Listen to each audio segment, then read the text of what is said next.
So here he is, the completed Warlord Titan. Now this is ready to paint, meaning that we left some of the panels off to get painted separately. We're going to go over that in this video. We're going to show you some tips on different things you should be looking out for if you're going to put your own kit together, as well as ideas for how to leave it apart for painting it later. Spiky bits. First off, this is a absolutely phenomenal kit, and this video really doesn't show just how big this Titan really is. I mean, it stands at least 2 feet tall up here to the guns. Now, we magnetize this bad boy, and of course, we've got a tutorial on that, on how to magnetize and modularize, because we had to use some dowels and things, which I'm going to show you in a second, to work all these assemblies together. And here's some of the options down here. The Apocalyptic missile launcher, and you can see there's just magnets in the bottom of those. And over here as well, we got the big plasma blaster gun. And who doesn't like a fist on their models? I'm gonna make it Rock'em Sock'em Robots, and I wrote some notes on there. They actually forgot one of the fingers, so I've got it notated where some additional parts and things go. We'll talk about that in a few minutes too. But I mean, overall, the detail on this thing is just amazing. Like, they could have never done anything like this before. You can see all of the extra details in there. I mean, all of the pistons, everything in there. It's all customizable. All of this is glued on separately. Up here, you can see all the under gantry stuff. All of these little guns and everything are perfectly round. The back has this little deck that you can almost see it right there, but we'll flip it around so you guys can see. And there's all the guns, and of course these are magnetizable as well for the missile launchers.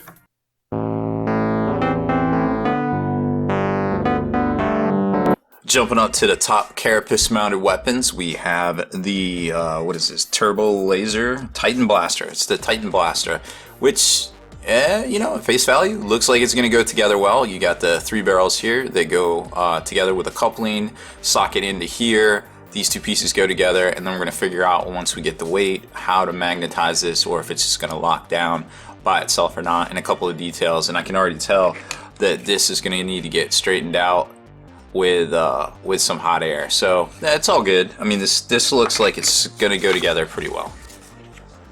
So the first piece, or the first step in this assembly, is grab one of these laser blasters and socket into the top right here of the carapace weapon assembly.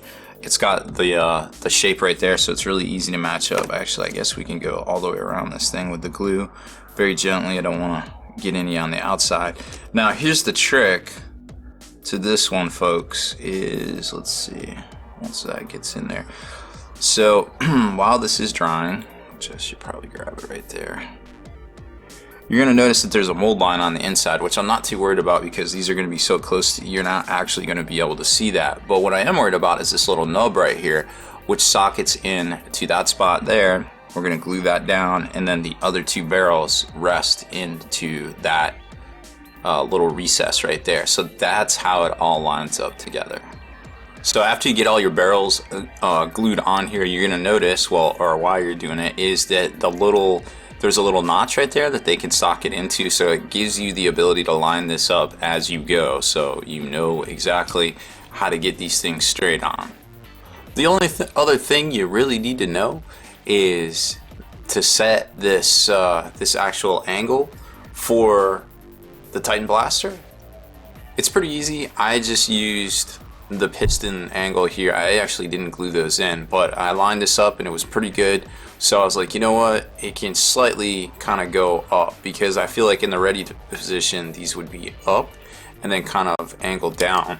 Oops, to shoot. I guess I'll have to reattach that. So that was super easy. That's pretty much it. I had to bend this up here a little bit with some heat to get this to kind of angle into place, but other than that, it was a pretty easy build. So now that the guns are together, we're just going to use the same magnets we used for the sides of the main guns, drill them out and slot them in, And now we can change out the top carapace weapons between these triple blasters and the missile launchers. So I guess we should probably put the missile launchers together now.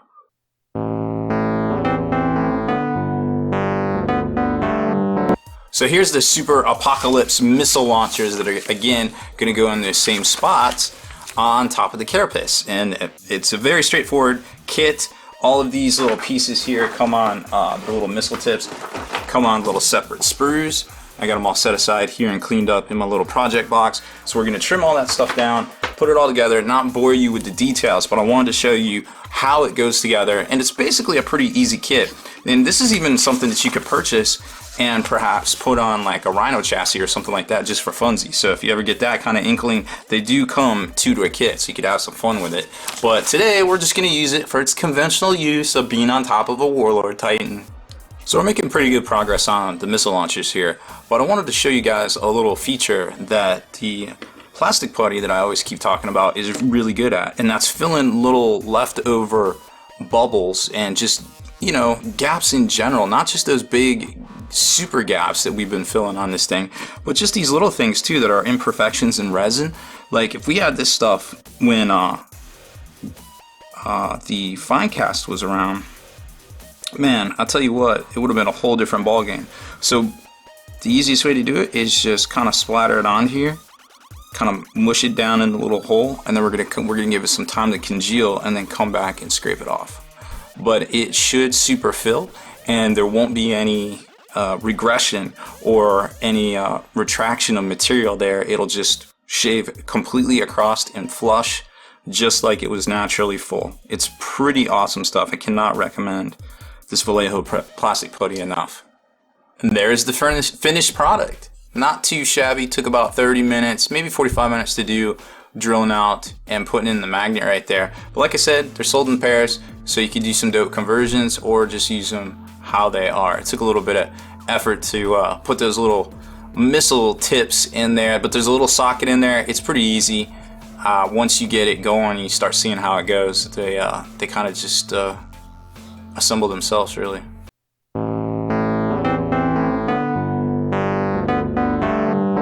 So here's your typical B-hole pucker time. This is something that you don't want to happen. I put these on top of the carapace mount, and the magnetic polarities were reversed.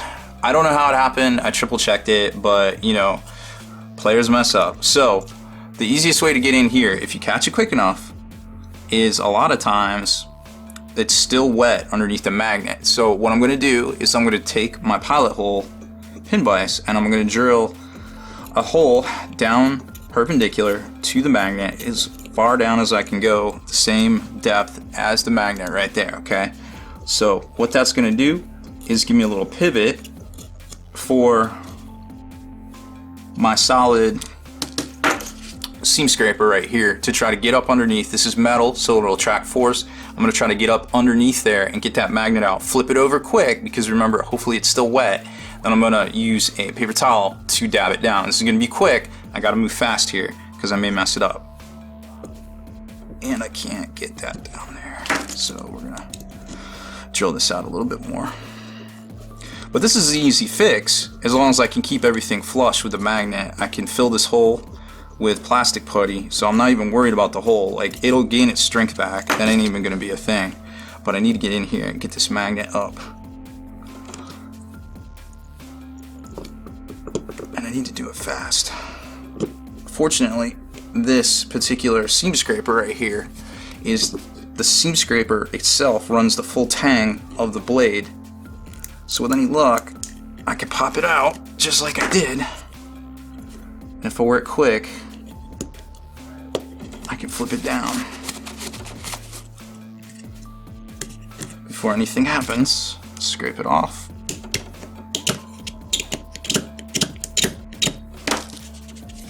And boom! That's how you make things right again. How crazy is that? So to resolve everything there, I squirted some of that plastic putty down in there. I'm going to wait for it to dry overnight and then scrape it on down, and everything will be as right as rain. And one thing I forgot to mention, because I was kind of in a hurry to get in there and make them the correct polarity is I was most definitely wearing eye protection, because when you're messing with pieces of metal and magnets, you never know what's going to pop off and glue and maybe shoot up into your eye. So do not mess around when you're working with crazy powers of magnets. You never know what might happen right there. Pro tip.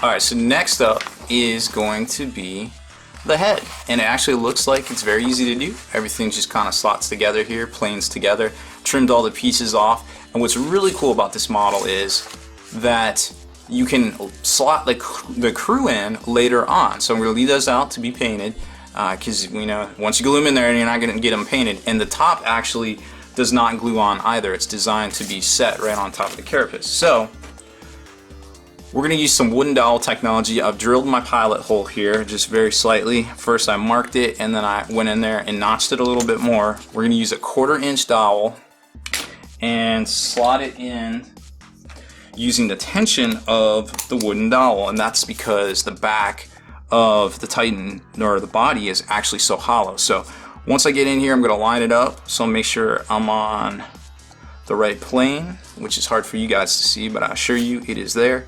And we're just going to slowly drill it out. Now the trick to this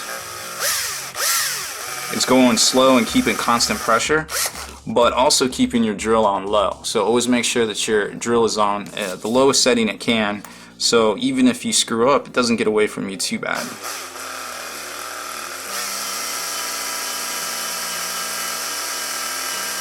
This is a really thick piece of pewter or resin, so you want to make sure that you grab the little resin pieces out of the flutes here and keep those clean. It also helps you get control and reposition and everything as you're going.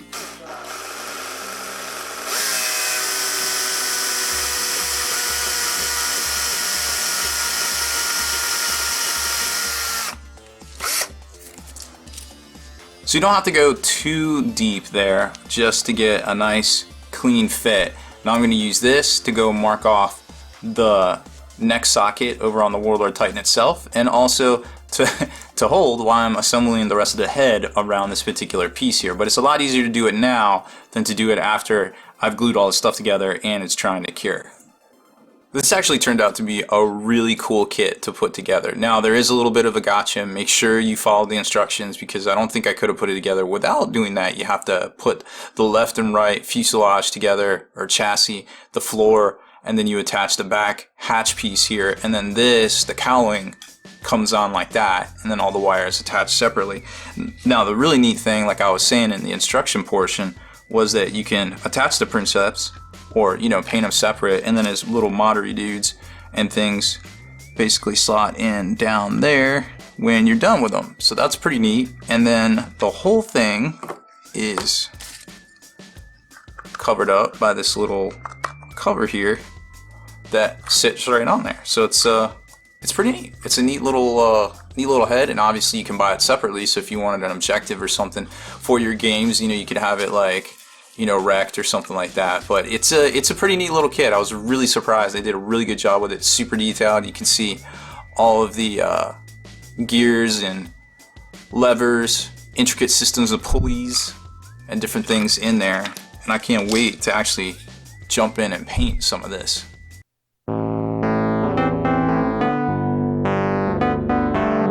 So we're starting to wind down this project here, but not before we have 2 more arms to finish up.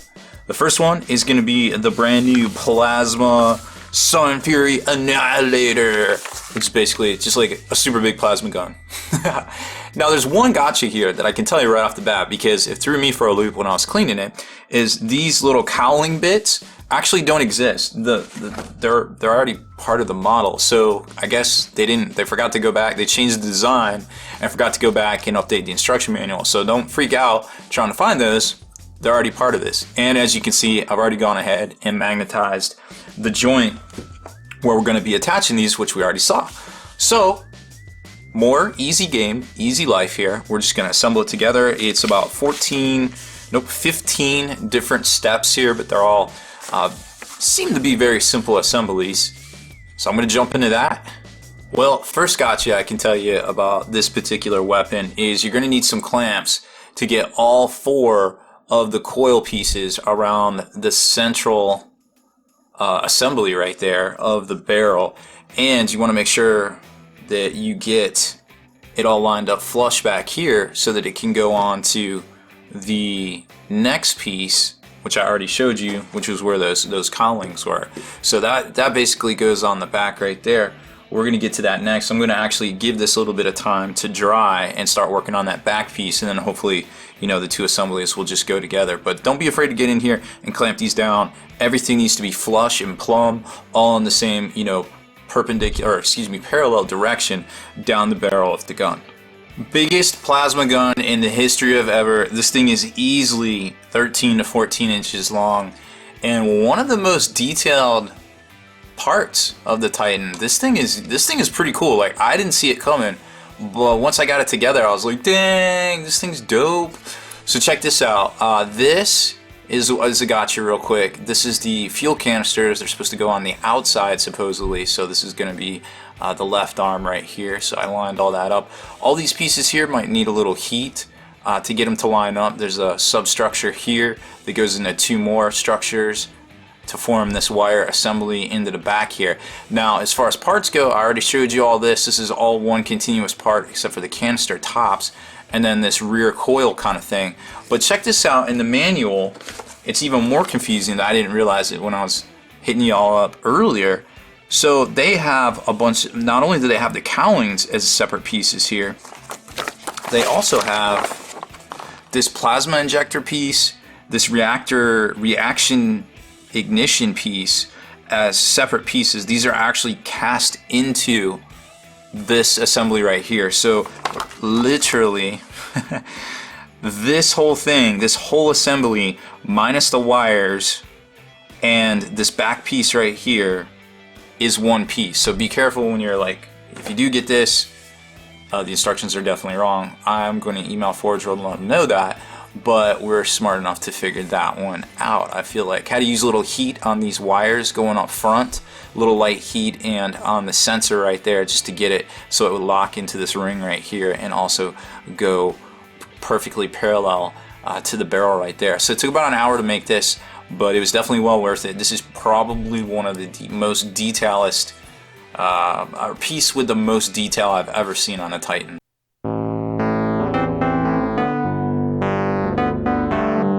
And next up is the Fister, the Warlord Titan Ariak Power Claw.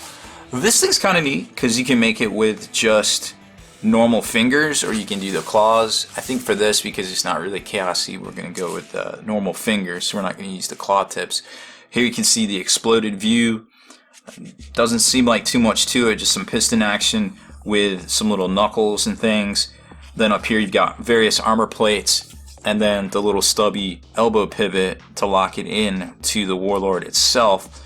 Now over here it actually has a Vulcan Mega Bolter that you put on the top of it. So that's literally a whole arm weapon on a Warhound Titan that's just part of a fist on a Warlord. How crazy is that, right? So this thing looks pretty self-explanatory, although I did already find one little gotcha y'all should be aware of, and that's once you figure out which side you're going to put your capacitor on, you're going to have to be careful with those armor plates. If you're keeping the armor plates off to paint it later, that these actually go on, and I've notated with Sharpie marker on the inside so it no one forgets. This actually lines up, and then you have to put the little power cable in here like this, and this locks into the armor plates itself, like right about right there. So kind of something like that. So it's, if you're going to leave these off to paint them different colors, you're just going to have to be aware that you're going to have to glue this on top. So paint all 3 of these pieces separate here. But other than that, I'm going to get in here and work on these fingers now and see how hard it is. And here it is.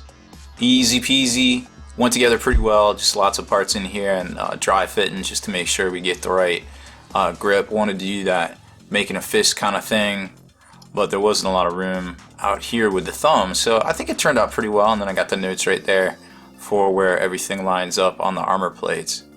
Problem was, I either lost a finger or G-Dub forgot it. I can't say which one. I usually inventory everything. So I'm going to look around for that. If I find it, I'll put it on there. If not, I have to get a replacement part, but it's non-critical at this point, so can easily be painted and put in later. So that is the last piece to get done. So now it's just tidying up, attaching some pistons, and we'll come back with some finished shots and some action poses and kung fu grips and all sorts of things.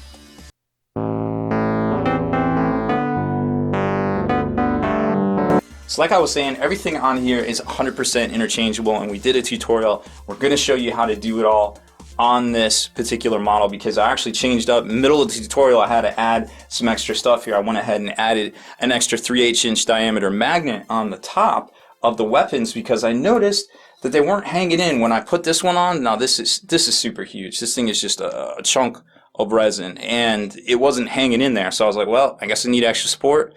So I put in this magnet right here, and then I was like, well, we'll just go ahead and do it on everything. So over here, you can see we did this this little system, and of course you'll see it in the tutorial, where there's a tin plate in here which helps magnetize, but there's also tension between these two forks holding it together as well. So you've got the tension from the magnets left to right, the magnet in the top, and also tension. So theoretically it should hold just fine, and then all these guys just slot in. Because it's tin, you don't have to worry about polarity or anything like that.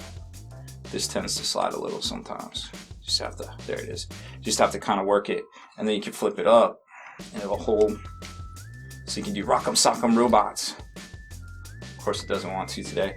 This may have expanded a little bit with the, I might have to heat this up and kind of clamp it down a little bit more, but generally it's pretty good about standing. There it is, okay. But still very delicate. Like, this whole thing is an intricate system. Now, it's supposed to hold its weight, but I put a wooden dowel in here. I haven't glued it down because another person's going to be painting this, so I want them to have the option. So one of the things to think about is magnets might be too heavy. Magnetizing the actual hollow cavity. This is all hollow. This is hollow in here. This is not solid or anything like that. You can't open it up and get to it. Now you can pull the head off, which is pretty dope. So you can open that right up and you can see the head, and you can paint all the men separately and then put it back in. But I didn't use magnets here because I was worried that with that being so hollow, it would be a problem. So we didn't mess around with that at all. We just used a wooden dowel. Everything else is magnetized that you can see. The Apocalyptic missile launchers go right on top. Just like that, you can switch them out with those weapons pretty easily. Now you'll notice that it kind of rocks, and this is kind of a video for the person that's going to paint it too, just to kind of give them some ideas of what they need to do. The reason it rocks is it's a little bit not sturdy because you have to take these piston pieces. Where are they? Oh, here they are. I got the random bag of parts down here. You have to take these piston pieces, and what these actually do is they glue onto the front of the foot. So what you're going to want to do is set this and then glue it down, so it's basically providing tension between the legs and the feet right here. And that's the system that allows this to support all of this weight. Because right now it's a little precarious, like you can kind of see it just kind of rocking right there a little bit with all the weight on it. But once it gets its armor platings and everything on it, it should, in theory, distribute the weight all the way down when these pistons. Now these are left off, so you can paint them separately, along with all of the armor plating, because that's the fun part. Now, bad part, it is Forge World, so you're going to have to go through and mold each and every piece almost to where it needs to go. So I had to go through the hot air gun, and basically this is for this one. I was like, why isn't this? So I had to take this, basically heat it up, and then put it on here, just to make sure, here we go. Just to make sure it fit, because if you're going to paint this separate and then you're going to put it onto the finished product right here, well, that's going to be a whole issue. Okay, so we did that separate. That made a lot of sense. Now let me show you some of these plates, like how big some of these plates are. Like this plate right here for the turbo laser, the volcano cannon, this is literally the size of my hand. It's kind of ridiculous. And then that goes on right here. And that's a huge plate. Like, let me tell you, Like, that is almost, it's bigger than the head actually on this Titan. So it's kind of crazy, all the different armor plating. And then this goes here. So, and it builds up this cowl. What I really like about this particular piece is, let me turn this. Hopefully it stays. Gotta still be very precarious with it. So this kind of forms a system, like a shoulder armored plate system. So you put this first one on here, right? And then this back piece slots on right like this. Is it this one? No, it might not be it. It's this one. I actually should label these. So that slots on there, and it kind of forms this like interlocking kind of turtle armor. And then the front one, right here, goes over top of that as well. So you get like this interlocking kind of armor plate sort of thing, which is pretty neat. But the time to melt it all down, or excuse me, heat it all up, not melt it all down, and put it on here was pretty significant. But it's an undertaking that you have to do as a hobbyist, because if you're going to paint all these pieces separately, you can't heat them up after you have painted them. So you're gonna have a box full of spare armor plates. You're gonna have a couple of different options here, but I feel like this was probably the best way to put this all together. Now let me move this over. Show you guys the back here. So there's the back. Like I was saying, it's got this little deck that you can put men on, and it's got a self-defense or a point defense kind of last cannon network, and these little cradle things right here, and then just more different just armor plates and pistons and things. Nothing too crazy. Now another thing I really like about this is the armor, how the armor plates go on the bottom feet right here. So let me zoom in and show you that. So here's the feet, like I was saying. Now there's a little system here that I really like. In addition to the pistons that go on here, once you figure out and get your pose, very similar to the other Titans that you may have seen and or worked on in the past, they also have these little flappy panels that you can paint separately, or you can just wait and glue them on. They just basically pop right in here. I don't want to do it because I don't want to put too much stress on the feet. But then they lay down flush with the table, providing extra support as well. So it's a very well thought out system, but what I thought was really cool was the armor plates and how they go on here. So basically I had to label all these because it just would have been a mess if it wasn't. So left is obviously the left foot of the model, and I need to put on the little pieces. There's right front, left. I feel like I'm playing Twister with these things. Here we go. Left. Okay. So left inner goes right here, and you don't have to worry about messing these up either. They only fit one way. So they just go on right here, and there's a little post that they attach to. And these are going to hold pretty well because, like I said, I heated them up and mated them to this. So very cool stuff. Very well designed. So there you can kind of see the armor plate assembly, and then this goes right on underneath the knee joint. And wait for it, and there it is. And there's actually two little nubs underneath it that lock into the pressure points to the little pegs that the side armor plates lock onto. So now you're kind of starting to see the system that it forms and why this guy looks a little skinny on the video here. And this goes on first. So this is basically how your typical foot will look, which is very neat. And then there's this really cool piece of armor that goes on the top here. Well, pull this fist off just to show you.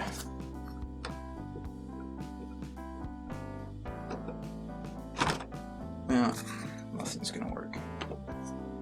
So here's the thigh armor,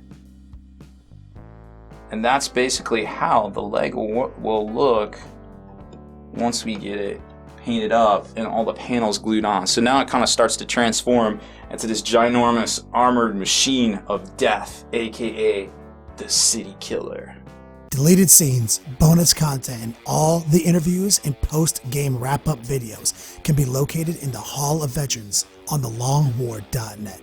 Visit thelongwar.net today and try a week completely free with no strings attached. That's not all. Thelongwar.net is also your hobby resource for exclusive early access with an ad-free experience to all your favorite videos. Members of the Hall of Veterans gain early exclusive access to multiple hobby videos.